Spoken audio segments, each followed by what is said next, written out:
সুপ্রিয় এসএসসি পরীক্ষার্থী বন্ধুরা, আশা করি তোমরা সকলেই ভালো আছো। তোমাদের শর্ট সিলেবাসের পরীক্ষা অনুষ্ঠিত হতে যাচ্ছে। তোমাদের অষ্টম অধ্যায়ের অর্থাৎ বৃত্তের কোন কোন অঙ্কগুলো করলে 100% তোমরা কমন করতে পারবে সেই বিষয়গুলো এখানে আলোচিত করা হয়েছে।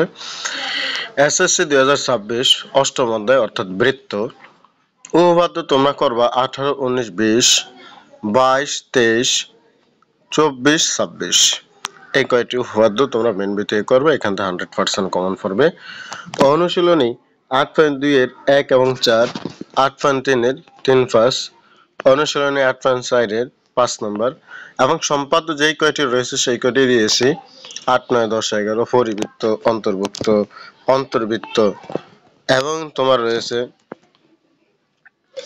পরিবৃত্ত, অন্তর্বৃত্ত, তার আছে বহির্বৃত্ত। এই তিনটি থেকে তো একটি আসি, এই জন্য নির্দিষ্ট করা যাচ্ছে না এখানে। সেজন্য এখানে 4টি সম্পাদ্য রয়েছে, 4টি সম্পাদ্য তোমাদেরকে করতে হবে। এই ছিল তোমাদের অষ্টম অধ্যায়ের শর্ট সাজেশন, শর্ট সিলেবাসের। যারা করে নিতে চাও বা সমাধান চাও তারা আমাকে বলো, অবশ্যই আমি সমাধান করে দেব। ধন্যবাদ সকলকে।